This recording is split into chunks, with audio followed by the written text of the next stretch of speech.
എല്ലാവർക്കും എൻ്റെ ഒരു പുതിയ വീഡിയോയിലേക്ക് സ്വാഗതം. ഇന്ന് ഞാൻ പറയാൻ പോകുന്നത് സോറെ എന്ന ഒരു ഇന്തോനേഷ്യൻ പടത്തെ പറ്റിയിട്ടാണ്. ഒരുപാട് റീൽസ് ഒക്കെ ഈ പടത്തിനെ പറ്റിയിട്ട് ഇറങ്ങിയിട്ടുണ്ട്. ഞാൻ ഈ പടം കണ്ടപ്പോൾ എനിക്ക് ഒരുപാട് ഇഷ്ടമായി. എന്നാൽ പിന്നെ ഈ പടം ചെയ്തേക്കാം എന്ന് വിചാരിച്ചിട്ട് ഇപ്പോൾ 2 ആഴ്ചയായി മടി പിടിച്ച് ഇങ്ങനെ ഇരിക്കുകയായിരുന്നു. എൻ്റെ വീഡിയോസ് കാണുന്ന കുറച്ചു പേർക്കറിയാം ഞാൻ ഇപ്പോൾ വരാമെന്ന് പറഞ്ഞ് പോയിട്ടുണ്ടെങ്കിൽ പിന്നെ അടുത്ത കൊല്ലേ കാണുള്ളൂ എന്ന്. എൻ്റെ ഈ കുട്ടി ചാനലിലെ കുറച്ച് പേർക്ക് വേണ്ടിയിട്ട് ഞാൻ ചെയ്യുന്ന കുറച്ച് നല്ല സിനിമകൾ അതിലേക്ക് ഈ ഒരു സിനിമ കൂടെ ആഡ് ചെയ്യാണ്.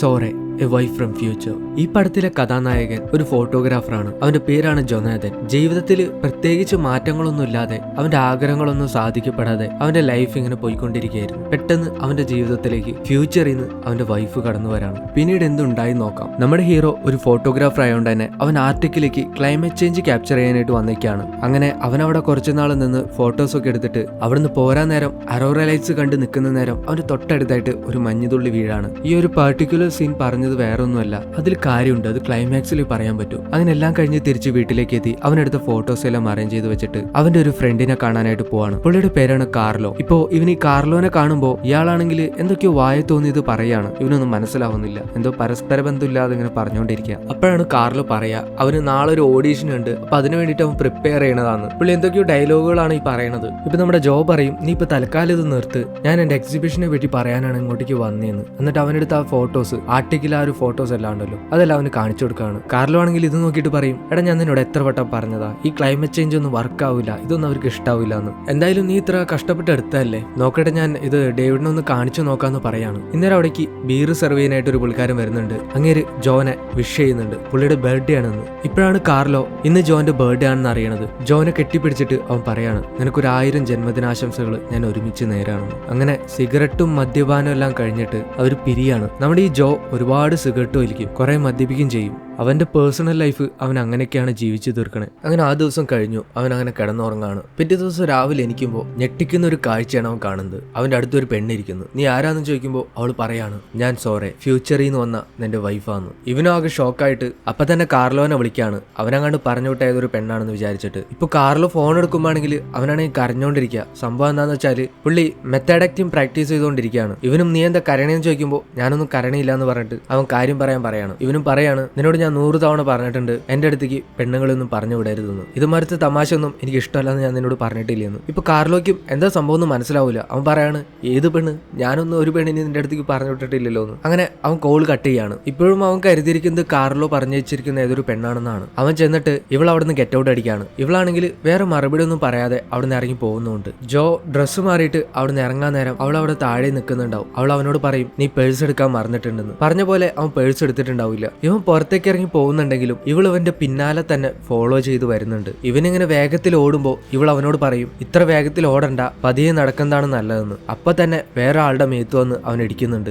ഇതെല്ലാം അവൾക്ക് നേരത്തെ അറിയാം. അവനിപ്പോ പോണത് അവന്റെ ഗേൾഫ്രണ്ടിന്റെ അടുത്തേക്കാണ്. അവൻ അവളോട് ഇപ്പൊ നടന്ന കാര്യങ്ങളെല്ലാം പറയാണ്. കാർലോ അവനൊരു പെണ്ണിനെ എന്റെ അടുത്തേക്ക് അയച്ചു എന്നെല്ലാം. ഇപ്പോ അവൾക്കാണെങ്കിൽ കാർലോനെ പറ്റിയിട്ട് വലിയ അഭിപ്രായമൊന്നുമില്ല. അവൾ ഇവനോട് പറയാണ്, ഞാൻ നിന്നോട് പണ്ടേ പറഞ്ഞാണ് ഈ കാർലോ ആയിട്ടുള്ള ഫ്രണ്ട്ഷിപ്പ് ഒന്നും വേണ്ട, എന്തുകൊണ്ട് നിനക്കൊരു നല്ല ഏജന്റിനെ കണ്ടുപിടിച്ചുവിടാന്നില്ല. മാത്രമല്ല അവൾക്ക് ഇവന്റെ ഒരു ഫോട്ടോഗ്രാഫി ഫീൽഡൊന്നും ഇഷ്ടമല്ല. അവളാണെങ്കിൽ ഭയങ്കര വെൽത്തി ആയിട്ടുള്ള റിച്ച് ആയിട്ടുള്ള ഒരു ഫാമിലി എന്നുള്ളതാണ്. അവൾ പറയുന്നത് മാഡ്രിഡിൽ അവൾ അച്ഛൻ തുടങ്ങുന്ന ഒരു റെസ്റ്റോറന്റിൽ ഇവനോട് വന്ന് നിൽക്കാനായിട്ടാണ്, അവിടുത്തെ കാര്യങ്ങളൊക്കെ നോക്കിയിട്ട്. ഇവനാണെങ്കിൽ അതിനൊന്നും തീരെ താല്പര്യമില്ല. ഇവരിങ്ങനെ സംസാരിച്ചുകൊണ്ടിരിക്കലേ സോറെ അവിടേക്ക് കടന്നു വരാണ്. അവൾ വന്ന് ജോന്റെ അടുത്തിരുന്നിട്ട് ഇവളോട് പറയും, ഞാൻ സോറെ ഇവന്റെ വൈഫാന്ന്, ഞങ്ങൾ ഇന്തോനേഷ്യയിൽ വെച്ച കല്യാണം കഴിച്ചെന്നല്ല. പിന്നെ നീ പറയുന്ന പോലെ ഇവന് ഫോട്ടോഗ്രാഫി ഉപേക്ഷിച്ചിട്ട് ഇവിടെ മാഡ്രിഡിൽ റെസ്റ്റോറന്റ് തുടങ്ങാനൊന്നും തീരെ താല്പര്യമില്ല, നീ വെറുതെ ഇവനെ നിർബന്ധിക്കേണ്ടെന്ന് പറയാണ്. സോറെ ജോന്റെ ഭാര്യയാണെന്ന് കേട്ട ഉടൻ തന്നെ ഇവളാണെങ്കിൽ അവളെ ചീറ്റയാണെന്ന് വിചാരിച്ചിട്ട് അവിടെ ഇരുന്ന ഗ്ലാസ്സിൽ വെള്ളം എടുത്ത് ജോന്റെ മുഖത്തേക്ക് ഒഴിക്കുകയാണ്. എന്നിട്ട് അവൾ അവിടെ നിന്ന് പോകും. ഇവനും അവളുടെ പിന്നാലെ പോകുന്ന നേരം സോറെ പറയുന്നുണ്ട്, വേണ്ട നീ അവളുടെ പിന്നാലെ പോണ്ട, നീ തെന്നിയടിച്ച് വീഴുമെന്ന്. അവനത് കേൾക്കാതെ പോവുകയും ചെയ്യും, അവിടെ തെന്നിയടിച്ച് വീഴുകയും ചെയ്യും. അങ്ങനെ ആകെ നാണം കെട്ടിട്ട് അവൻ തിരിച്ചു പോവാണ്. ഇപ്പോഴും സോറെ അവന്റെ പിന്നാലെ തന്നെയുണ്ട്. തിരിച്ച് വീട്ടിലെത്തിയിട്ടും അവൾ പിന്നീന്ന് മാറുന്നില്ല. അവൻ തിരിഞ്ഞിട്ട് അവളോട് പറയും, നീ നിർത്തിക്കോ, ഇനി നീ എന്റെ പിന്നാലെ വന്നാല് ഞാൻ പോലീസിനെ വിളിക്കുമെന്ന്. അവളും ശരി എന്ന് പറഞ്ഞിട്ട് അവന്റെ പിന്നീന്ന് മാറാണ്. അങ്ങനെ ജോ വീടിനകത്ത് കയറിയിട്ട് ഇങ്ങനെ വലിച്ചു കയറ്റുന്നുണ്ട്. സന്ധ്യയായി. അവൻ പുറത്തേക്ക് നോക്കുമ്പോൾ സോറെ അവിടെ തന്നെ ഇരിക്കുന്നുണ്ടാവും. അവനതൊന്നും മൈൻഡ് ചെയ്യാതെ കിടന്നുറങ്ങാൻ നോക്കും. പിറ്റേന്ന് രാവിലെ അവൻ പുറത്തേക്ക് ഇറങ്ങി നോക്കുമ്പോൾ സോറെ ഇപ്പോഴും അവിടെ തന്നെ ഇരിക്കുന്നുണ്ട്. അവൾ എങ്ങും പോയിട്ടില്ല. അവൻ പെട്ടെന്ന് തന്നെ പുറത്തേക്ക് വന്നിട്ട് അവളോട് ചോദിക്കാണ്, ശരി നിനക്ക് എന്താ വേണ്ടേന്ന്. അപ്പൊ അവള് പറയും, എനിക്ക് ഫുഡ് വേണമെന്ന്. അങ്ങനെ അവൻ അവൾക്ക് ഫുഡ് വാങ്ങിച്ചു കൊടുക്കാനായിട്ട് ഒരു സ്ഥലത്തേക്ക് പോവാണ്. ഇന്നേരം അവനാണെങ്കിൽ അവൾക്ക് വേണ്ട എന്തൊക്കെയോ പറഞ്ഞു കൊടുക്കുന്നുണ്ട്. ഇവനൊരു ബീറും പറയാണ്. പക്ഷെ കൊണ്ടുവരുന്നത് പച്ചവെള്ളമാണ്. കാരണം സോറെ അവരോട് പറഞ്ഞിട്ടുണ്ടാകും ഇവന് ബീർ കൊടുക്കണ്ടെന്ന്. ഇപ്പൊ സോറെ ഇവനോട് ഇവന്റെ എല്ലാ കാര്യങ്ങളും പറയാണ്. ഇവനെ കുറിച്ചിട്ടുള്ള എല്ലാ കാര്യങ്ങളും ഇവൾക്ക് അറിയാം. ഇവന്റെ അമ്മയുടെ പേര്, അച്ഛന്റെ പേര്, ഇവന്റെ സിബ്ലിങ്സിന്റെ പേര്, അവരൊക്കെ എവിടെയാണ് താമസിക്കണത്. പോരാത്തിന് ഫ്യൂച്ചറിൽ നടക്കുന്ന കാര്യം. ഇനി 3 വർഷം കഴിയുമ്പോൾ നിന്റെ അനിയത്തിയുടെ കല്യാണം കഴിയും. ആ ഒരു ടൈമിലാണ് ഇവര് കണ്ടുമുട്ട. അങ്ങനെ ഇഷ്ടപ്പെട്ട് കല്യാണം കഴിക്കുന്നു. അങ്ങനെയൊക്കെയാണ് ഇവരുടെ കഥ. ഇവനിതെല്ലാം കാർലോട് പറയുമ്പോൾ കാർലോയ്ക്കും വിശ്വസിക്കാനായിട്ട് പറ്റുന്നുണ്ടാവില്ല. ഇപ്പൊ ജോ ചോദിക്കാണ്, ശരി ഞാൻ എല്ലാം വിശ്വസിക്കാം, പക്ഷെ നീ എന്തിനാ ഇപ്പൊ പാസ്റ്റിലേക്ക് വന്നേന്നല്ല. അപ്പൊ സോറെ പറയും, എനിക്ക് നിന്റെ ലൈഫ് കുറച്ചുകൂടെ ബെറ്റർ ആക്കാനായിട്ട് പറ്റുമെന്ന്. അതിന് ഞാൻ പറയണതെല്ലാം നീ കേട്ടേ പറ്റുമെന്ന്. അതെങ്ങനെയാന്ന് ചോദിക്കുമ്പോൾ ഇവനെടുത്തിട്ടുള്ള ഫോട്ടോസ്, അതിൽ ലഡാക്കിൽ ഇവൻ ആരും അറിയാതെ കുറച്ച് ഫോട്ടോസ് എടുത്തിട്ടുണ്ടായിരുന്നു. ഇവൻ ലഡാക്കിൽ പോയി തന്നെ ആർക്കും അറിയില്ല. ആ ഒരു ഫോട്ടോന്റെ കളക്ഷൻ അത് അവൻ എടുത്തു കൊടുത്തിട്ട് പറയും, നീ ആർട്ടിക്കിൽ വെച്ചെടുത്ത ഫോട്ടോസ് അല്ല ഡേവിഡിനെ കാണിക്കേണ്ടത്, ഇത് കാണിക്ക്, ഇതാണ് അവന് ഇഷ്ടപ്പെടാന്ന് പറയാണ്. അപ്പൊ ഇവനും കൺഫ്യൂഷൻ ആവുകയാണ്. കാരണം ആർക്കും അറിയാത്ത കാര്യം അവൾക്ക് അറിയാം. അങ്ങനെ അതവൻ ഡേവിഡിനെ കാണിക്കുന്നുണ്ട്. അയാൾക്ക് അത് ഒരുപാട് ഇഷ്ടാവും. ആ ഒരു കളക്ഷൻ വെച്ചിട്ട് എക്സിബിഷൻ നടത്താന്ന് അയാളെ സമ്മതിക്കാണ്. ഇപ്പൊ ജോക്ക് ഏകദേശം ഉറപ്പായി സോറെ ഫ്യൂച്ചറിൽ നിന്ന് വന്ന ഇവന്റെ വൈഫ് തന്നെയാണ്. അവള് പറയുന്നതെല്ലാം ശരിയാണ്. അങ്ങനെ ജോ ഇവള് പറയുന്നതെല്ലാം അനുസരിക്കാൻ തുടങ്ങാണ്. ഇപ്പോ ഇവൾ ആദ്യം തന്നെ എടുത്തു കളയുന്നത് ഇവന്റെ വീട്ടിലുള്ള സിഗരറ്റ് പാക്കറ്റുകളും മദ്യകുപ്പിയൊക്കെയാണ്. എന്നിട്ട് കുറെ ഫ്രൂട്ട്സ് എല്ലാം വാങ്ങിച്ചിട്ട് ഇനി തൊട്ട് ഹെൽത്തി ആയിട്ടുള്ള ഫുഡ് മാത്രമേ കഴിക്കാൻ പാടുള്ളൂ, മാത്രമല്ല ദിവസവും നീ എക്സസൈസ് ചെയ്യണമെന്നെല്ലാം പറയാണ്. അങ്ങനെ അവന്റെ ലൈഫ് പതിയെ ബെറ്റർ ആവാനായിട്ട് തുടങ്ങാണ്. ഓവർ ടൈം വർക്ക് ഇല്ല, സ്ട്രെസ് ഇല്ല, ഒപ്പം അവനെ കെയർ ചെയ്യാനായിട്ട് ഒരാളുണ്ട്. അങ്ങനെ ആ ഒരു എക്സിബിഷന്റെ ദിവസം വന്നു. പ്രതീക്ഷിച്ചാലും നല്ല റെസ്പോൺസ് ആയിരുന്നു ആ ഒരു എക്സിബിഷന്. ഡേവിഡ് ഇപ്പോൾ വളരെ ഹാപ്പിയാണ്. അവൻ ജോനോട് വന്നിട്ട് പറയാണ്, മാൻഡ്രിഡിൽ ഒരു എക്സിബിഷൻ കൂടെ നമുക്ക് നടത്തണം. നീ ആർട്ടിക്കിൽ വെച്ചെടുത്ത ഫോട്ടോസ് മാത്രം പോരാ, വേറെ എന്തെങ്കിലും പുതിയ ഐഡിയാസ് കൂടെ കണ്ടെത്തണമെന്ന് പറയാണ്. ഇപ്പൊ ജോയും ഒരുപാട് സന്തോഷവാനാണ്. അടുത്ത സീനില് സോറയ്ക്ക് അവന്റെ കബോർഡിൽ നിന്ന് ഒരു എൻവലപ്പ് കിട്ടാണ്. ഇവനും വിചാരിക്കുക അത് ഇവന്റെ എക്സ് ഗേൾ ഫ്രണ്ട് കൊടുത്ത എന്തെങ്കിലും ആയിരിക്കും എന്നാണ്. പക്ഷെ ജോ അത് തുറക്കാനായിട്ട് സമ്മതിക്കില്ല. ഇന്നേരം അവർ കിസ് ചെയ്യാനെല്ലാം പോകുന്നുണ്ട്. പക്ഷെ സോറ അതിന് സമ്മതിക്കില്ല. സോറ അവനോട് പറയുന്നുണ്ട് നമ്മുടെ ഫസ്റ്റ് ടൈം കല്യാണ ശേഷമായിരുന്നു എന്ന്. മാത്രമല്ല അവൾക്ക് ലൈഫ് ലോങ് ഒരു റിലേഷനേ ഉണ്ടാവാൻ പാടുള്ളൂ എന്ന് അവൾ മുമ്പേ തീരുമാനിച്ചിട്ടുണ്ട്. അത് നമ്മുടെ ജോയും ആണ്. പിന്നെ ജോ ഇവളോട് പറഞ്ഞിരുന്നു ജീവിതകാലം മുഴുവൻ അവൾ ഇവൻ പ്രൊട്ടക്ട് ചെയ്യുന്നു. അങ്ങനെ അവൻ ആർട്ടിക്കിൽ വെച്ചെടുത്ത ആ ഒരു ക്ലൈമറ്റ് ചേഞ്ചിന്റെ ഫോട്ടോസ് എല്ലാം, ആ ഒരു എക്സിബിഷന് വേണ്ടിയിട്ടുള്ള ഫോട്ടോസ് എല്ലാം സോറയ്ക്ക് കാണിച്ചു കൊടുക്കാണ്. ഇന്നേരം സോറ പറയുന്നുണ്ട് എന്തോ ഒന്ന് ഇതിൽ മിസ്സിംഗ് ഉണ്ടെന്ന്. ഫ്യൂച്ചറിൽ ആ ഒരു എക്സിബിഷനെ പറ്റിയിട്ട് ചോദിക്കുമ്പോൾ സോറ അതിനെപ്പറ്റി ഒന്നും ക്ലിയർ ആയിട്ട് പറയുന്നില്ല. ഇപ്പൊ ജോയും ഇവളൊരു സ്ഥലം കാണിച്ചു തരാന്ന് പറഞ്ഞിട്ട് അവളെയും കൊണ്ട് പോവാണ്. മിസ്സിംഗ് ഉള്ളത് എന്താണെന്ന് അവൻ ഒരുപക്ഷെ കിട്ടിക്കാണും. അങ്ങനെ അവൻ സൺസെറ്റ് എടുക്കാൻ വേണ്ടിയിട്ട് ഒരു കടൽ തീരത്ത് ഇവളെയും കൊണ്ട് പോവാണ്. ഇപ്പൊ അവനും ആ ഒരു സൺസെറ്റിന്റെ ഫോട്ടോസ് എല്ലാം എടുത്തുകൊണ്ടിരിക്കുന്ന നേരത്ത് സോറെ അവന്റെ ക്യാമറയുടെ മുമ്പിൽ കയറി നിന്നിട്ട് അവനോട് പറയാണ്, നീ ഫുഡ് കഴിച്ചിട്ടില്ല, ബായോ കഴിക്കാന്ന്. ഇപ്പൊ അവനും ഒരു ഐഡിയ തോന്നിയിട്ട് സോറേനെ ആ ഒരു സൺസെറ്റിന്റെ ഫ്രണ്ടിൽ നിർത്തിയിട്ട് അവനൊരു ഫോട്ടോ എടുക്കാണ്. മേ ബി ഇതായിരിക്കാം ആ ഒരു മിസ്സിംഗ് വൺ. അങ്ങനെ അന്ന് വൈകുന്നേരം പുള്ളിക്കാരന് ഭയങ്കര ടെൻഷൻ, ഈ ഒരു എക്സിബിഷൻ എല്ലാം എങ്ങനെ നടക്കുമെന്ന് ആലോചിച്ചിട്ട് അവൻ അന്നേരം പുറത്തേക്ക് എഴുന്നേറ്റ് പോയിട്ട്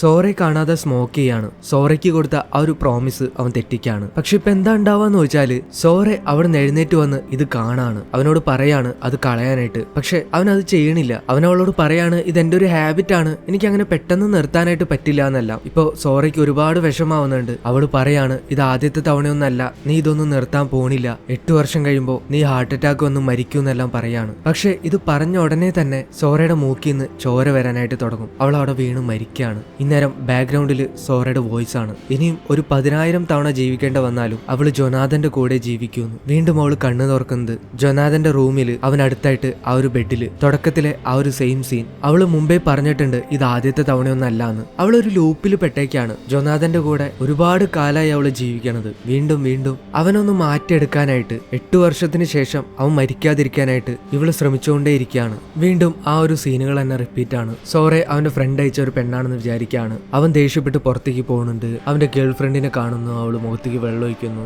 ആ ഒരു സെയിം സീനുകൾ ഉണ്ടല്ലോ തുടക്കത്തിലെ കണ്ടത്, അതന്നെ റിപ്പീറ്റ്. ഇത്തവണ അവൻ രാത്രി പോയിട്ട് സിഗരറ്റ് വലിക്കാതിരിക്കാൻ വേണ്ടിയിട്ട് നേരത്തെ തന്നെ അവൻ ഒളിപ്പിച്ചു വെച്ചിരിക്കുന്ന സിഗരറ്റ് പാക്കറ്റുകളെല്ലാം ഇവള് കണ്ടുപിടിച്ചിട്ട് കളയാണ്. ആ ഒരു രാത്രി സർവൈവ് ചെയ്തു. പക്ഷെ ഇത്തവണ അവൻ നടു റോഡിൽ വെള്ളടിച്ച് കിടക്കുന്നതാണ് ഇവള് കാണുന്നത്. വീണ്ടും അവള് മരിക്കുകയാണ്. ഇൻഡയറക്റ്റ് ആയിട്ട് പോലും സോറെ ജൊനാഥൻ മരിക്കും എന്നുള്ള കാര്യം അവനോട് പറയുകയാണെങ്കിൽ അവൾ അപ്പൊ തന്നെ അവിടെ മരിച്ചു വീഴും. വീണ്ടും റിപ്പീറ്റ്. വീണ്ടും അവൻ എന്തെങ്കിലും ചെയ്യും മരിക്കും. വീണ്ടും റിപ്പീറ്റ്. വീണ്ടും അവൻ എന്തെങ്കിലും ചെയ്യും മരിക്കും. അങ്ങനെ ഒരുപാട് തവണ ആയിക്കഴിഞ്ഞപ്പോൾ സോറയ്ക്കും ഒരു മടുപ്പായി. ഇവൻ എന്തൊക്കെ ചെയ്തിട്ട് നന്നാവുള്ള ആ ഒരു മടുത്ത് നിൽക്കുന്ന സമയത്ത് അവൾ ഒരുപാട് തവണ ഓൾറെഡി ജീവിച്ചു, ഒരു 10,000 തവണ കഴിഞ്ഞു. അങ്ങനെ അവള് ഇത്തവണ എഴുന്നേൽക്കുമ്പോൾ ജോ എഴുന്നേൽക്കുന്നതിന് മുമ്പ് തന്നെ അവൾ എഴുന്നേറ്റ് പുറത്തേക്ക് പോവാണ്. എന്നിട്ട് പുറത്ത് പോയിട്ട് ഒരു കടയിൽ പോയിട്ട് ജോലി അന്വേഷിക്കുകയാണ് അവള്. അങ്ങനെ അവള് ജോനെ നന്നാക്ക എന്നുള്ളൊരു ശ്രമം അത് അവള് നിർത്താണ്, ഉപേക്ഷിക്കാണ്. അങ്ങനെ കുറച്ച് കടകളിലൊക്കെ അവൾ അന്വേഷിച്ച് കഴിയുമ്പോൾ അവിടെ ഒന്നും വേക്കൻസീസ് ഉണ്ടാവില്ല. അങ്ങനെ അവസാനം ഒരു കടയിലെ ഒരു പെണ്ണ്, അവൾക്കറിയാവുന്ന വേറൊരു കടയിൽ ആവശ്യമുണ്ട്. അതൊരു ബ്രൈഡൽ കളക്ഷൻ എല്ലാം ഉള്ള ഷോപ്പാണ്. ഇവളാണെങ്കിൽ മുമ്പേ ഫാഷൻ ഡിസൈനർ ആയിരുന്നു. അപ്പൊ ഇവൾക്ക് പറ്റിയ ജോലിയാണെന്ന് മനസ്സിലാക്കിയിട്ട് ആ പെണ്ണ് അവളെയും കൊണ്ട് അവിടേക്ക് ചെല്ലാണ്. ഇവിടെ അല്ല, വേറെ സിറ്റിയിലാണ്, മാൻഡ്രിഡിലാണ്. അങ്ങനെ ആ ഒരു ഷോപ്പിൽ ചെല്ലുമ്പോൾ അവിടെ ആണെങ്കിൽ അവരുടെ ഒരു കസ്റ്റമർ അവർക്ക് ചെയ്തു കൊടുത്ത ഡ്രസ്സ് ശരിയായിട്ടില്ല എന്ന് പറഞ്ഞ് അവരുടെ അടുത്ത് കംപ്ലൈന്റ് പറയാൻ വന്നേക്കാണ്. ഇപ്പൊ സോറയാണെങ്കിൽ അതിൽ ചെന്ന് ഇടപെടുന്നുണ്ട്. അവള് പറയും ഇത് ഡ്രസ്സിന്റെ കുഴപ്പമല്ല, നിങ്ങൾ നിൽക്കുന്ന ആ ഒരു പൊസിഷന്റെ പ്രശ്നമാണെന്ന് പറഞ്ഞിട്ട് ആ ഒരു പെണ്ണിന് ആ ഡ്രസ്സ് ഇട്ടിട്ട് എങ്ങനെ നിൽക്കണ്ടെന്ന് പറഞ്ഞു കൊടുക്കാണ്. അങ്ങനെ അവരും സാറ്റിസ്ഫൈഡ് ആവും. ഇത് കണ്ടിട്ട് അതിന്റെ ഓണർ ആണെങ്കിൽ ഇംപ്രസ്ഡ് ആയിട്ട് ഇവൾക്ക് അവിടെ ജോലി കൊടുക്കാണ്. ഈ ഒരു ഷോപ്പ് ഓണർ ആണെങ്കിൽ വളരെ മാന്യനായ ഒരു മനുഷ്യനാണ്. മാർക്കോ എന്നാണ് അയാളുടെ പേര്. അയാൾ ഇവൾക്ക് താമസിക്കാനായിട്ട് റൂം എല്ലാം കൊടുക്കുന്നുണ്ട്. അവളുടെ ശമ്പളത്തിൽ നിന്ന് അതിന്റെ റെന്റ് എല്ലാം പിടിച്ചോളാം എന്ന് അയാൾ പറയുന്നുണ്ട്. അവൾക്കും ഇപ്പൊ തൃപ്തികരാവാണ്. അങ്ങനെ അവള് അവിടെ ജോലി ചെയ്ത് വേറൊരു ജീവിതം നയിക്കുകയാണ്. അങ്ങനെ ഒരു ദിവസം നമ്മുടെ ജോ ഇവള് വർക്ക് ചെയ്യുന്ന ഈ ഒരു ഷോപ്പിലേക്ക് വരാണ്. പുള്ളിക്കാരന്റെ ആ ഒരു പഴയ ഗേൾ ഫ്രണ്ട് ഉണ്ടല്ലോ, അവളുമായിട്ടുള്ള കല്യാണമാണ്. അപ്പൊ അതിന് വേണ്ടിയിട്ടുള്ള ഡ്രസ്സ് ഇവിടെ ചെയ്യിക്കാൻ വേണ്ടിയിട്ടാണ് അവർ വന്നേക്കണത്. സോറയാണെങ്കിൽ ഇവനെ കാണുമ്പോൾ ഭയങ്കരമായിട്ട് അൺകംഫർട്ടബിൾ ആവാണ്. ഇതാണെങ്കിലും മാർക്കോ ശ്രദ്ധിക്കുന്നുണ്ട്. ഇന്നേരമാണെങ്കിൽ ജോയും മെൽസിയും കൂടെ അവിടെ എന്തൊക്കെയോ വാക്കുതർക്കത്തിലാണ്. സോറ അത് കാണുന്നുണ്ട്. അവള് പറയുന്നത് ഇവന്റെ ഒരു ഫോട്ടോഗ്രാഫി എല്ലാം വിട്ടിട്ട് അവള് പറയുന്ന പോലെ അടങ്ങി ഒതുങ്ങി ജീവിക്കണം എന്നൊക്കെയാണ്. അവളുടെ ഫാദറിന്റെ റെസ്റ്റോറന്റ് നോക്കി നടത്തണം എന്നൊക്കെയാണ് പറയുന്നത്. ജോയ്ക്ക് അത് പറ്റില്ല എന്ന് പറയുമ്പോൾ അവള് ദേഷ്യത്തിൽ ഇറങ്ങി പോകുന്നുണ്ട്. ജോയ് ആണെങ്കിൽ അവളുടെ പുറകെ പിന്നെയും വാല് പോലെ പോവാണ്. സോറയ്ക്ക് ഇപ്പോ ഇതിൽ ഇടപെടാനായിട്ട് പറ്റില്ല. അവര് തമ്മിൽ യാതൊരുവിധ പരിചയം ഇപ്പോഴില്ല. ജോയ്ക്ക് ഇവൾ ആരാന്നോട് അറിയില്ല. ഇപ്പൊ മാർക്കോനോട് അവള് ചോദിക്കുകയാണ്. മാർക്കോ ഇവളെ കണ്ടപ്പോ തന്നെ ഇവൾ എന്തോ ഒരു സങ്കടത്തിലാണെന്നെല്ലാം മനസ്സിലാക്കിയിട്ട് അവളോട് കുറച്ച് കാര്യങ്ങൾ പറഞ്ഞിട്ടുണ്ടാവും. വേറൊന്നല്ല, പാസ്റ്റും പെയിനും ഡെത്തും ഒന്നും നമുക്ക് ഒരിക്കലും മാറ്റാൻ പറ്റില്ല എന്നുള്ളത്. അവള് മാർക്കോനോട് ചോദിക്കും, അങ്ങനെ തന്നെയാണോ ആളുകളുടെ കാര്യം, നമുക്ക് അവരെ മാറ്റാൻ പറ്റില്ലേ എന്ന്. ഇപ്പൊ മാർക്കോ പറയും, അങ്ങനെയല്ല, ഓരോ ആൾക്കാർക്കും ഓരോ ദുശീലങ്ങൾ ഉണ്ടാവുന്നത് ചിലപ്പോ അവരുടെ പാസ്റ്റിൽ നടന്ന എന്തെങ്കിലും ഒരു വിഷയമായിരിക്കാം. അതെന്താന്ന് കണ്ടെത്തി അതിന്റെ സൊല്യൂഷൻ കണ്ടുപിടിച്ചാല് ഒരുപക്ഷെ നമുക്ക് ആളുകളെ തിരുത്താൻ പറ്റിയേക്കാം. എന്നിട്ട് മാർക്കോ ചോദിക്കും, എന്താ ഇപ്പൊ ഇവിടുന്ന് ഇറങ്ങിപ്പോയ അവനായിരുന്നോ നിന്റെ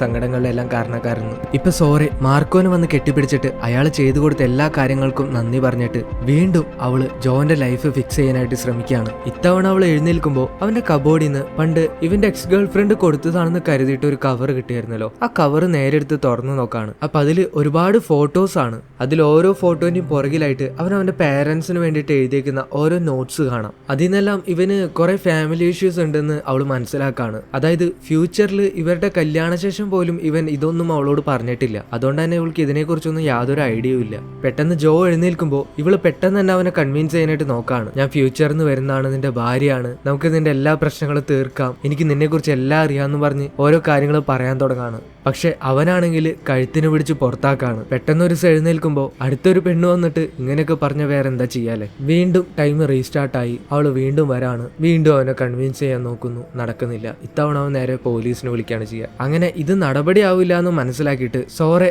ആദ്യത്തെ പോലെ തന്നെ വീണ്ടും ഒന്നോടെ ജീവിക്കാണ്. അതില് ഇവൻ സ്മോക്ക് ചെയ്യുമ്പോൾ ഇവള് കണ്ട ആ ഒരു സീൻ ഉണ്ടല്ലോ, ആ ഒരു പോയിന്റിലെത്തുമ്പോൾ ഇവള് അവനിൽ നിന്ന് ചോദിച്ച് മനസ്സിലാക്കാനായിട്ട് ശ്രമിക്കുകയാണ്. ഇവനിങ്ങനെ ഈ ദുശീലങ്ങളൊക്കെ കൊണ്ടു നടക്കുന്നതിനുള്ള കാരണങ്ങൾ. അന്നേരമാണ് ഫ്യൂച്ചറിൽ ഇവളോട് പറഞ്ഞിട്ടില്ലാത്ത കാര്യങ്ങൾ പോലും അവനിൽ നിന്ന് ഇവള് മനസ്സിലാക്കുന്നത്. വേറെ ഒന്നുമല്ല, ഇവന്റെ അച്ഛൻ ചെറുപ്പത്തില് ഇവന് 4 വയസ്സും ഇവന്റെ ചേച്ചിക്ക് 6 വയസ്സും ഉള്ളപ്പോ ഇവരും ഇവന്റെ അമ്മേനെയും വിട്ടിട്ട് വേറൊരു പെണ്ണിന്റെ കൂടെ പോയതാണ്. ഇവർ ഉപേക്ഷിച്ച് പോയതാണ്. അപ്പൊ അതാണ് കാര്യം. ഇപ്പൊ ഇവന് ഇവന്റെ അച്ഛനെ കാണണമെന്നെല്ലാം ഉണ്ട്. അതുകൊണ്ടാണ് ഇവൻ ആ ഒരു ഫോട്ടോസിന്റെ പുറകില് അങ്ങനെയുള്ള നോട്ട്സ് എല്ലാം എഴുതി വെച്ചിരുന്നത്. ഇവനിപ്പോ ഇവന്റെ അച്ഛനെ കുറിച്ച് പറയാണ്, അത്രയും ചെറിയ പ്രായത്തിലെ ഇവരും ഇവന്റെ അമ്മേനെയും ഉപേക്ഷിച്ചു പോയ അയാൾ എത്തരത്തിലുള്ള ഒരു മനുഷ്യനായിരിക്കണമെന്ന്. അപ്പൊ അവള് പറയാണ്, നീയും നിന്റെ അച്ഛനെ പോലെയാണെന്ന്, നിന്നെ പോലെ തന്നെയാണ് അയാളെന്ന്. കാരണം അയാള് അറിഞ്ഞുകൊണ്ട് ഇവർ ഉപേക്ഷിച്ചു പോയി. ഇവനാണെങ്കിൽ അതെല്ലാം ആലോചിച്ച് ഇവന്റെ ജീവിതം സ്വയം മനഃപൂർവ്വം ഇങ്ങനെ നശിപ്പിച്ചുകൊണ്ടിരിക്കുക, മദ്യപിച്ചും പുകവലിച്ചും എല്ലാം. ഇങ്ങനെ തന്നെയാണ് നീയും എന്നെ ഒറ്റയ്ക്കാക്കിയിട്ട് പോയെന്ന് എന്ന് അവൾ പറയാണ്. അന്നേരം അവൻ വീണ്ടും സ്മോക്ക് ചെയ്യാണ്. അവൾക്ക് ഒരുപാട് വിഷമാവുന്നുണ്ട്.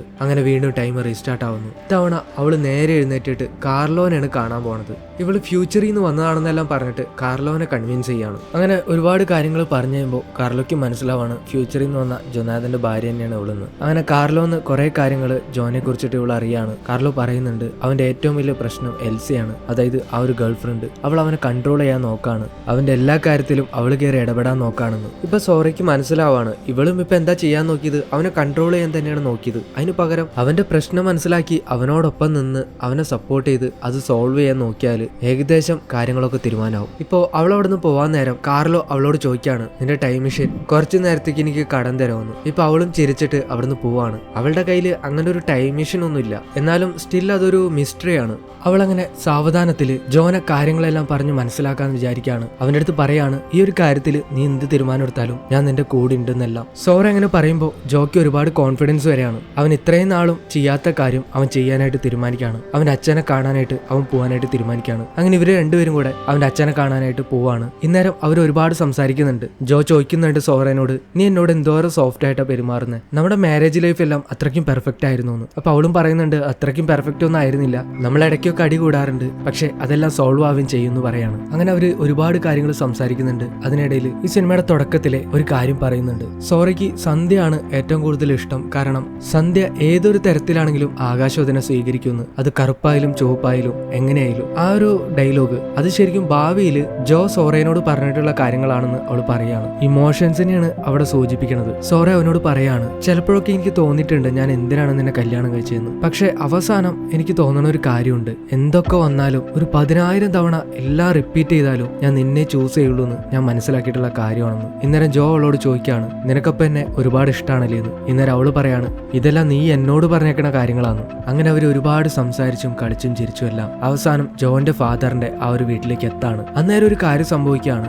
ആകാശത്തിൽ ഒരു ചുവന്ന നിറം വരാണ്. സോറ അങ്ങോട്ടേക്ക് നോക്കുന്നുണ്ട്. അവൾക്ക് ഒരുപാട് പേടിയാവുന്നുണ്ട്. പെട്ടെന്ന് അവളുടെ മൂക്കിന്ന് ചോര വരാനായിട്ട് തുടങ്ങും. അന്നേരം തന്നെയാണ് ആ ഒരു വീടിന്റെ വാതിൽ തുറക്കുന്നതും. അത് ആരാണെന്ന് കാണാൻ കൂടെ അവൾക്ക് പറ്റില്ല. അവൾ അവിടെ മരിച്ചു വീഴാണ്. ഇത്തവണ അവൾ യാതൊരു തരത്തിലുള്ള മിസ്റ്റേക്കും വരുത്തിയിട്ടില്ല. പക്ഷെ അവളുടെ ആ ഒരു സമയം, ആ ഒരു ടൈം സ്പാൻ അത് തീർന്നു പോയി. വീണ്ടും ടൈം റീസ്റ്റാർട്ട് ആവാണ്. സമയമില്ലാത്തതുകൊണ്ട് തന്നെ അവൾ പെട്ടെന്ന് കാര്യങ്ങൾ നീക്കുന്നുണ്ട്. ഇപ്രാവശ്യം ആ ഒരു അവസാന സമയത്ത് ബസ്സിൽ നിൽക്കുമ്പോൾ ഒരു ന്യൂസ് കേൾക്കാണ്. മുമ്പൊന്നും കണ്ടിട്ടില്ലാത്ത തരത്തിലുള്ള റേഡിയോ ആക്റ്റീവ് എക്സ്പ്ലോഷൻസ് നടക്കുന്നുണ്ട്. എന്തോ ഒരു ജയന്റ് സോളാർ ഫ്ലെയർ ഉണ്ടായതാണ് ഇതിനെല്ലാം കാരണം. എന്തോ ഒരു പ്രത്യേക പ്രതിഭാസമാണ് സംഭവിച്ചുകൊണ്ടിരിക്കണെന്നെല്ലാം പറയാണ്. സോ ഇവളുടെ ഈ ഒരു ടൈം കുറയാനുള്ള കാരണം അത് തന്നെയാണ്. ഇത്തവണ ആ ബസ്സിൽ വെച്ചിട്ട് തന്നെ അവൾ വീഴാണ്. ഓരോ തവണ ശ്രമിക്കുമ്പോഴും അവള് വളരെ വേഗത്തിൽ തന്നെ അവളുടെ സമയം കുറഞ്ഞുകൊണ്ടിരിക്കുകയാണ്. അവൾ മനസ്സിലാക്കാണ് ഇങ്ങനെ പോയാല് ജോനെ അവന്റെ അച്ഛന്റെ അടുത്തേക്ക് എത്തിക്കാനായിട്ട് അവൾക്ക് സാധിക്കില്ല എന്ന്. അങ്ങനെ ഒരുപാട് തവണത്തെ പരിശ്രമത്തിലൊടുവിൽ അവള് ടൈം റീസ്റ്റാർട്ട് ആവുന്ന ആ ഒരു സമയം തന്നെ അവളുടെ സമയം കഴിയാണ്. ആ ഒരു റെഡ് വേവ് അത് അവള് ആകാശത്തിൽ കാണുന്നുണ്ട്.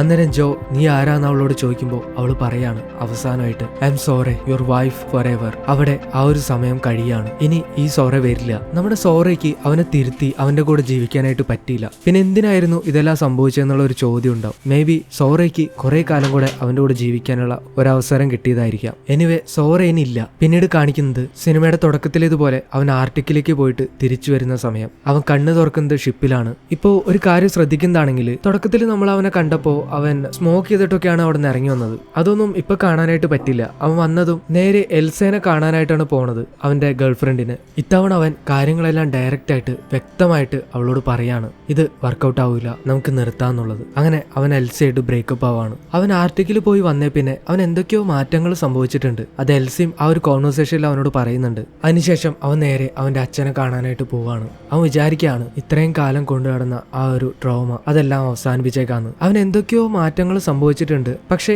അതെന്താന്ന് അവനും മനസ്സിലാക്കാനായിട്ട് പറ്റണില്ല. Something is missing. സോറേനെ കുറിച്ചിട്ട് അവന് യാതൊരു വിധത്തിലുള്ള ഐഡിയയും ഇല്ല, പക്ഷെ അവളുടെ ആ ഒരു പ്രസൻസ് അവന് ഫീൽ ചെയ്യാനായിട്ട് പറ്റുന്നുണ്ട്. അതാണ് അവൻ മിസ് ചെയ്യണത്. അങ്ങനെ അവൻ അവന്റെ അച്ഛനെ കാണാനായിട്ട് ചെല്ലാണ്. പുള്ളിയാണെങ്കിൽ അവിടെ ഹാപ്പി ആയിട്ട് വേറൊരു ഫാമിലി ആയിട്ട് ജീവിക്കുകയാണ്. ഇവൻ അതെല്ലാം കാണുമ്പോൾ അവൻ അയാളെ കാണുന്നില്ല. അവരുടെ ഇപ്പോഴുള്ള ആ ഒരു ഹാപ്പിനെസ് അത് നശിപ്പിക്കേണ്ടെന്ന് വെച്ചിട്ടായിരിക്കാം അവൻ തിരികെ പോവാണ്. അവന്റെ അച്ഛനാണെങ്കിൽ അന്വേഷിച്ചു വന്ന ആള് ആരാണെന്ന് നോക്കാനായിട്ട് വരുമ്പോൾ നമ്മുടെ ജോ ചെറുപ്പത്തില് ഇവന്റെ അച്ഛൻ്റെ ഒപ്പം ഇരുന്ന് എടുത്ത ഫോട്ടോ അത് അവിടെ വെച്ചിട്ട് പോയിട്ടുണ്ടാവും. അതിന്റെ പുറകിലായിട്ട് അവൻ എഴുതി വെച്ചിട്ടുണ്ടാവും, എനിക്ക് നിങ്ങളോട് ഒരിക്കലും ക്ഷമിക്കാനായിട്ട് പറ്റില്ല, പക്ഷെ നിങ്ങൾ എനിക്ക് തന്ന ആ ഒരു 4 വർഷം അതെനിക്ക് മറക്കാനായിട്ട് പറ്റേമില്ല, അതിന് ഒരുപാട് നന്ദിയുണ്ടെന്ന് പറഞ്ഞിട്ട് അവൻ അവിടെ നിന്ന് പോവാണ്. അങ്ങനെ അവന്റെ മനസ്സിലുണ്ടായ ആ ഒരു ഭാരം അത് അവൻ അവിടെ ഇറക്കി വെച്ചു. ഇയാൾ പുറത്തേക്ക് വന്ന് നോക്കുമ്പോൾ അവനെ കാണില്ല, അവൻ പോയിട്ടുണ്ടാവും. കാർലോനെ കണ്ടിട്ട് നടന്ന കാര്യങ്ങളെല്ലാം പറയാണ്. അയാളും പറയുന്നുണ്ട് എന്തായാലും നന്നായിന്ന്. അവൻ ഡ്രിങ്കിങ് സ്മോക്കിംഗ് എല്ലാം തന്നെ നിർത്തി. ഇത്രയും കാലം ക്രൊയേഷ്യയിൽ ജീവിച്ചിട്ട് അവൻ തിരിച്ച് നാട്ടിലേക്ക് പോവാണ്, ഇന്തോനേഷ്യയിലേക്ക്. ആരും പറയാതെ തന്നെ രാവിലെ വ്യായാമം ചെയ്യാനെല്ലാം അവൻ തുടങ്ങിയേക്കാണ്. ഇന്തോനേഷ്യയിൽ ചെല്ലുമ്പോൾ അവൻ അവന്റെ അമ്മേനെ കാണുന്നുണ്ട്, ഒരുപാട് കാര്യങ്ങൾ ഇങ്ങനെ സംസാരിക്കുന്നുണ്ട്. അവൻ ആഗ്രഹിച്ച പോലെ ഒരു എക്സിബിഷൻ ഇന്തോനേഷ്യയിൽ അവൻ നടത്താണ്. ആ ഒരു ക്ലൈമറ്റ് ചേഞ്ച് ആണ് സബ്ജക്ട്. അപ്പോൾ അവൻ ആർട്ടിക്കിൾ വെച്ചെടുത്ത ആ ഒരു ഫോട്ടോസ് എല്ലാം അവിടെ പ്രദർശിപ്പിച്ചിട്ടുണ്ട്. ആ ഒരു എക്സിബിഷനിലേക്ക് നമ്മുടെ സോറേ വരാണ്. ഇപ്പൊ ഒരു സംഭവം നടക്കുന്നത് എന്താന്ന് വെച്ചാൽ ആ ഒരു ക്ലൈമറ്റ് ചേഞ്ചിനിടയിൽ അവൻ ആ ഒരു സൺസെറ്റിന്റെ ഫോട്ടോ എടുത്തിട്ടുണ്ടായിരുന്നില്ലേ, ആ ഒരു ഫോട്ടോയും ഉണ്ട്. പക്ഷെ അതിൽ സോറ ഇല്ല. പക്ഷെ സോറയുടെ ഒരു നിഴല് ആ ഒരു ഫോട്ടോയിൽ കാണാനായിട്ട് പറ്റും. പക്ഷെ അതെന്താന്ന് അറിയില്ല. അങ്ങനെ ആ ഒരു ഫോട്ടോ അത് നോക്കിയിട്ട് നമ്മുടെ സോറ അവിടെ നിൽക്കാണ്. ജോ അവളുടെ അടുത്തേക്ക് വരുന്നുണ്ട്. ജോക്ക് ഇപ്പോൾ അറിയില്ല ഇവര് രണ്ടുപേരും അപരിചിതരാണ്. ഇത് ആ ഒരു ഒറിജിനൽ ടൈം ലൈൻ ആണ്. ഈ സോറയ്ക്ക് ആ ഒരു ഓർമ്മകളൊന്നും ഇല്ല. ഇവര് ടൈം ലൂപ്പിൽ നടന്ന കാര്യങ്ങളൊന്നും അറിയില്ല. ജോ അവളോട് കുറെ കാര്യങ്ങൾ എക്സ്പ്ലെയിൻ ചെയ്യാണ് ഈ ഒരു ക്ലൈമറ്റ് ചേഞ്ചിനെ കുറിച്ചിട്ടെല്ലാം. ഈ ക്ലൈമറ്റ് ചേഞ്ച് നടക്കുമ്പോൾ ഒരുപാട് കാര്യങ്ങൾ മിസ് ചെയ്യും. നമ്മൾ ആസ്വദിച്ച് കണ്ടു നിന്ന പല കാര്യങ്ങളും നമ്മുടെ കൺമുമ്പിൽ നിന്ന് മിന്നിമറിഞ്ഞു പോകും. ആ ഒരു അറോറ ലൈറ്റ്സ് അതിനെ കുറിച്ചിട്ടെല്ലാം പറയാണ്. അങ്ങനെ ആ ഒരു എക്സിബിഷനിൽ ക്ലൈമറ്റ് ചേഞ്ചിനെ കുറിച്ചിട്ടും ആ ഒരു കാര്യങ്ങളെല്ലാം അവർ ഒരുപാട് സംസാരിച്ചതിന് ശേഷം അവർ രണ്ടുപേരും കൈ കൊടുത്ത് പരിചയപ്പെടാണ്. ഈ കൈ കൊടുക്കുന്ന നേരത്ത് ഈ സോറയ്ക്കും ജൊനാഥനും മുമ്പുണ്ടായിരുന്ന ആ ഒരു ടൈം ലൂപ്പിൽ സംഭവിച്ച ആദ്യം മുതലേയുള്ള എല്ലാ കാര്യങ്ങളും രണ്ടുപേർക്കും ഓർമ്മയിൽ വരാണ്. ഇങ്ങനെ മിന്നി മറിഞ്ഞു പോവാണ്. ഈ സിനിമയിലെ ഏറ്റവും ഹൈലൈറ്റ് ആയിട്ടുള്ള സീനാണിത്. ഇപ്പൊ സോറയ്ക്ക് എന്താ സംഭവിച്ചതെന്നുള്ളത് കാണിക്കാണ്. സോറെ ജോൻ ആദ്യമായിട്ട് കണ്ട് അവർ പരിചയപ്പെട്ട് കല്യാണം കഴിച്ച് അതിനുശേഷം ജോക്ക് ആ ഒരു ഹാർട്ട് അറ്റാക്ക് വന്നവൻ മരിച്ചതിന് ശേഷം ജൊനാഥന്റെ ഡയറി സോറ എടുത്ത് നോക്കാണ്. അതിലവൻ എഴുതി വെച്ചിട്ടുണ്ടാവും ഭൂമിയിലെ സമയമില്ലാത്ത ആ ഒരു സ്ഥലം അത് ആർട്ടിക്കിലാണെന്ന്. ജൊനാഥന് ഏറ്റവും പ്രിയപ്പെട്ട ഒരു സ്ഥലമാണതെന്ന് അവൾ മനസ്സിലാക്കിയിട്ട് അവൾ അവിടേക്ക് പോവാണ്. തുടക്കത്തിലെ ജോ ആസ്വദിച്ച് കണ്ട ആ ഒരു അറോറ ലൈറ്റ്സ് അത് സോറയ്ക്കും വിസിബിൾ ആവാണ് റെഡ് കളറിൽ. അന്നേരം ജോനോർത്ത് അവള് സങ്കടപ്പെടാണ്. അവളുടെ കണ്ണീര് അത് ആ മഞ്ഞിൽ അവിടെ വീഴാണ്. ഇതാണ് തുടക്കത്തിലെ ഞാൻ പറഞ്ഞത്. ഇതേ ഒരു സ്പോട്ടിൽ തന്നെയായിരുന്നു ജോ വന്ന് നിന്നായിരുന്നത്. അവിടെ അവൻ തുടക്കത്തിലെ ഒരു മഞ്ഞുതുള്ളി വീഴുന്നത് കണ്ടായിരുന്നല്ലോ, അത് ആക്ച്വലി മഞ്ഞുതുള്ളി അല്ല, അത് ഈ സോറയുടെ കണ്ണുനീരാണ്. അതിനുശേഷമാണ് അവൾക്ക് ഈ ഒരു ടൈം ലൂപ്പ് അനുഭവപ്പെടുന്നത്. ഷിപ്പിൽ കിടന്നുറങ്ങി അവള് പിന്നീട് എഴുന്നേൽക്കുന്നത് ജോന്റെ അടുത്താണ്. ഒരുപാട് തവണ ഈ ഒരു ലൂപ്പ് സംഭവിച്ചു കഴിയുമ്പോൾ അവൾ മനസ്സിലാക്കാണ് അത് ഈ പ്രകൃതി അവൾക്ക് കൊടുത്തൊരു അവസരമാണെന്ന്. അങ്ങനെയാണ് അവള് ജോനെ നന്നാക്കാനായിട്ടെല്ലാം നോക്കണത്. അങ്ങനെ ആ ഒരു ക്ലൈമാക്സിൽ അവര് രണ്ടുപേരും അങ്ങനെ കെട്ടിപ്പിടിച്ച് നിൽക്കുന്നത് കാണിച്ചിട്ട് സിനിമ അവസാനിക്കുകയാണ്. ഇവിടെ ശരിക്കും സോറയ്ക്ക് അങ്ങനെ ഒരു അവസരം കിട്ടിയിട്ടും അവനെ നന്നാക്കാനായിട്ട് പറ്റിയില്ല. അവസാനം എന്താ ഉണ്ടായത്, അവൻ തന്നെ സ്വയം തോന്നിയിട്ട് പുള്ളി നന്നാവാണ്. അവനവന്റെ ലൈഫ് വീണ്ടും റീസ്റ്റാർട്ട് ചെയ്യാണ്. അവര് രണ്ടുപേരും പരസ്പരം അത്രയും സ്നേഹിച്ചുകൊണ്ടായിരിക്കണം പ്രകൃതി അവർക്ക് രണ്ടാമതൊരു അവസരം കൊടുത്തത്. അങ്ങനെയൊക്കെ വിചാരിക്കാം. പിന്നെ ഇത് സിനിമയല്ലേ. എനിക്ക് ഒരു സിനിമ ഒരുപാട് ഇഷ്ടപ്പെട്ടു, നിങ്ങൾക്കും ഇഷ്ടപ്പെട്ടു എന്ന് വിചാരിക്കുകയാണ്. അങ്ങനെയാണെങ്കിൽ ഒന്ന് ലൈക്ക് ചെയ്യുക, സബ്സ്ക്രൈബ് ചെയ്യുക. അടുത്തൊരു സിനിമയായിട്ട് ഞാൻ വേഗം തന്നെ വരാം. Tata, bye bye.